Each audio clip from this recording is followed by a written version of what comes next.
XRM125 ni tropa, bigla na lang nawala yung kanyang signal light, hindi na gumana, pati yung kanyang busina ay hindi na rin nag-function. Tapos ang malupit pa nito, yung kanyang dashboard, ang dilim din oh. Ayun oh mga idol oh. So napakadilim ng kanyang dashboard, pero yung kanyang headlight gumagana. Ayun oh, high low. Alright. So gumagana po yung headlight. Yung problema, dashboard nawala ng kuryente, signal light nawala, pati busina hindi na rin gumana. Pag ganyan yung sitwasyon, huwag kayong mabahala. Tingnan nyo kagad dito sa part na ito. Buksan nyo sa part ng U-box nyo.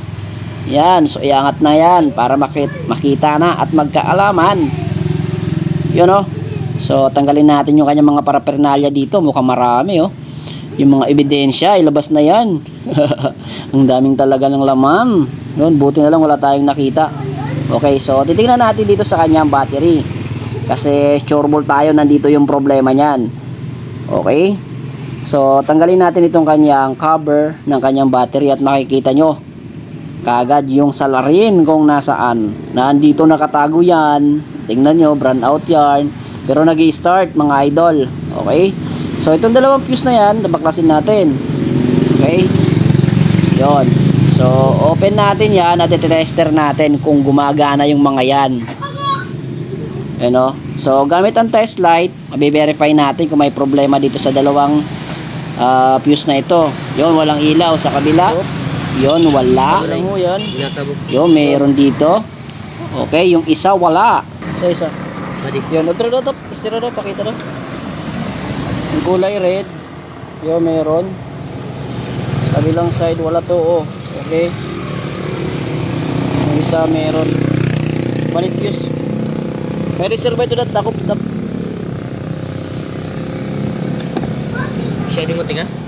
Yun, so pag nawala po yung signal, busina, accessories yung nawawala, check nyo muna yung linya ng accessories. Yun yung fuse. Bago tayo magbubuting-ting sa ibang bahagi. Yun o. Puktoy na nga. Kaya mga laglag pa. Kini? Bago. Pare mo pa hindi gagamit, boss? Okay po. Testing daw. So may reserva kasi yan sa, yun o. Lilaw no. Alright. Mayroon na sa panel board. Yun o. Signal light niya, signal light. Wow, may busina na. Signal light. Alright. Okay, so nawalan ng linya yung kanyang accessories. Yan, iba lang po kasi yung linya ng kanyang starter. Tsaka ilaw. Yung accessories walang linya, putol dahil putol yung fuse. Okay. So yun muna yung tignan nyo bago kayo magkakalkal ng iba. Lobat na. Yun. Order tayo dyan.